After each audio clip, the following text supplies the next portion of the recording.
ध्यान देना, यहाँ हर बार एक ऑप्शन से लेके, एक लाइन से लेके किसी ना किसी एग्जाम में हर साल क्वेश्चन पूछ लिया जाता है। आज जो अपन इस टेबल की बात कर रहे हैं WHO के अकॉर्डिंग है, WHO की पीडीएफ की आपका स्क्रीनशॉट है आपके सामने। अगर अपन प्री मॉड्यूल की बात करें तो प्री मॉड्यूल किस लिए काम में लेते हैं? अपन एस्टैब्लिशमेंट करते हैं रिस्क फैक्टर से बचाने के लिए, कि कोई रिस्क ना हो जाए, ऐसा कोई काम नहीं हो जाए, कोई बीमारी ना हो जाए, केवल उस बीमारी से बचाने के लिए, उस रिस्क से कम जाने के लिए, रिस्क फैक्टर से बचने के लिए जो भी अपन काम करते हैं वो सारे काम किस में काउंट होंगे? प्री मॉड्यूल में। सारे काम किस में काउंट होंगे?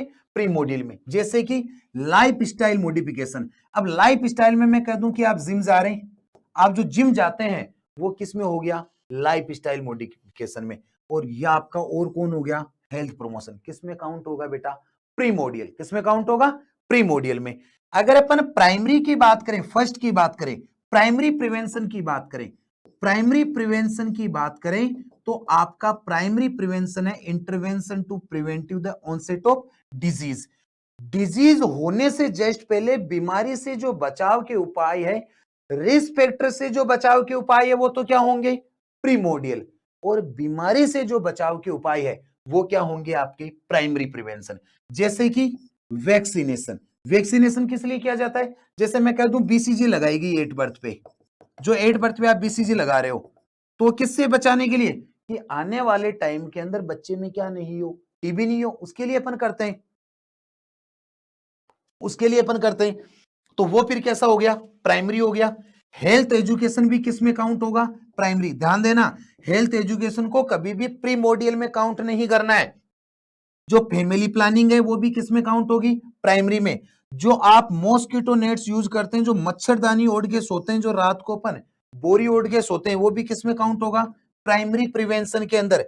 और प्री प्लेसमेंट एग्जामिनेशन जो करते हैं अपन, वो भी आपका कैसा होगा बेटा? प्राइमरी प्रिवेंशन में। किस में काउंट होगा? प्राइमरी प्रिवेंशन में। इनमें से हमेशा ऑप्शन के अकॉर्डिंग क्वेश्चन आता है। जैसे वैक्सीनेशन को लेके बात हुई, तब आप हमेशा क्या कहोगे? Primary prevention. क्या कहोगे? Primary prevention. नेक्स्ट आपका है सेकेंडरी। अगर अपन सेकेंडरी प्रिवेंशन की बात करें तो किसे कहेंगे आप? Secondary prevention. सेकेंडरी प्रिवेंशन है आपका early detection and promote the treatment of disease. Early detection का मतलब है, फिर यहां कह सकते हैं कि आपका यहां पे हो गया है डायग्नोसिस। यहां पे क्या हो गया बेटा? डायग्नोसिस।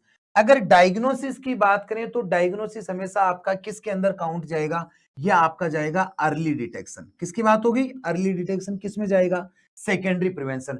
और जो बीमारी से बचाने के लिए दवाई देते हैं, जो ट्रीटमेंट देते हैं, और कॉम्प्लिकेशन से बचने के लिए ट्रीटमेंट देते हैं, वो भी किस में हो गया? आपका सेकेंडरी में। जैसे कि आप स्क्रीनिंग टेस्ट करते हैं, वो स्क्रीनिंग टेस्ट भी किस में होंगे? Secondary prevention. लाइक मेमोग्राफी और पेप स्मेयर। सबसे ज्यादा नोट सेट में इसी से क्वेश्चन पूछा जाता है कि आपका जो पेप स्मेयर से या मेमोग्राम से, वो कैसे है?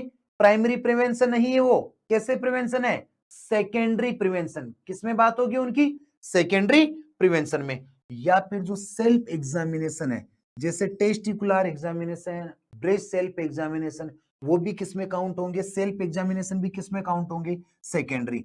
या फिर जो हेल्थ कैंप लगते हैं स्क्रीनिंग के, जैसे डोट्स हो गया टीबी के लिए, एआरटी हो गया एचआईवी के लिए, या एमडीटी हो गया लेप्रोसी के लिए, ये जो कैंप्स हैं, जितने भी कैंप्स होंगे, या फिर स्क्रीनिंग कैंप जो होते हैं, स्क्रीनिंग का मतलब जिनमें स्क्रीनिंग टेस्ट की जाती है विद कैंप के साथ में, तो आपकी जितनी स्क्रीनिंग टेस्ट थे वो किसमें काउंट हो रहे थे? सेकेंडरी प्रिवेंशन के अंदर काउंट हो रहे थे। तो सेकेंडरी प्रिवेंशन में ही क्या काउंट होगा? आपका कैंप्स वगैरह। टर्सरी की बात करें, टर्सरी प्रिवेंशन की बात करें, लास्ट जो प्रिवेंशन है उसकी बात करें, लास्ट वाले प्रिवेंशन की बात करें टर्सरी की, तो ये करता है कॉम्प्लिकेशंस को कम करता है। ये जिंदगी को केवल बचाने के लिए, सुचारू रखने के लिए जो काम करता है वो कौन करता है? टर्सरी। कॉम्प्लिकेशन से बचाने के लिए, या जो बीमारी हो गई तो हो गई, अब वो कम्युनिटी में कैसे एडजस्ट कर पाए, अपनी डेली लिविंग एक्टिविटी कैसी कर पाए, या मैं कह सकता हूं कि आपकी जो डिसेबिलिटी हो रही है पेशेंट के अंदर, उस डिसेबिलिटी से कैसे बच पाए, उसके लिए कौन सा करोगे? Tertiary prevention. कौन सा प्रिवेंशन करेंगे बेटा? Tertiary prevention. जैसे कि इसमें क्या हो गया? रिहेबिलिटेशन। क्या हो गया है बेटा इसके अंदर, रिहेबिलिटेशन हो गया है। सबसे ज्यादा क्वेश्चन इसी से पुटअप होते हैं। या फिर फिजिकल थेरेपी होगी, जो डिजीज के बाद में जब भी एक्सरसाइज कराते हैं, या डिजीज के बाद जो फिजियोथेरेपी होती है, नॉट बिफोर, डिजीज के बाद जो होती है वो कौन सी होगी, ये आपकी आफ्टर सर्जरी लेते हैं अपन। आफ्टर सर्जरी जो अपन फिजियोथेरेपी लेते हैं, वो फिजियोथेरेपी आपकी किस में काउंट होगी बेटा, टर्सरी प्रिवेंशन में। किस में काउंट होगी बेटा, टर्सरी प्रिवेंशन के अंदर। क्रोनिक डिजीज मैनेजमेंट जो प्रोग्राम्स है, बड़ी बड़ी बीमारियों को बचाने के लिए जो प्रोग्राम्स है, मैनेजमेंट प्रोग्राम है, वो भी किस में काउंट होंगे बेटा, टर्सरी प्रिवेंशन में। वो भी किस में काउंट होंगे बेटा, टर्सरी प्रिवेंशन के अंदर। और जो रिकंस्ट्रक्टिव सर्जरियां हैं, जो रिकंस्ट्रक्टिव सर्जरी है, जो किसी ट्यूमर को निकालने वाली सर्जरी है, जैसे ब्रेस्ट ट्यूमर की जो सर्जरी होगी, ब्रेस्ट ट्यूमर को निकालने वाली जो सर्जरी है, वो भी आपकी सर्जरी कैसी है बेटा, टर्सरी प्रिवेंशन। वो भी कैसी है बेटा, टर्सरी प्रिवेंशन। यहां तक जो अपनी बात हुई, वो अपन ने लेवल ऑफ प्रिवेंशन के बारे में बात की है।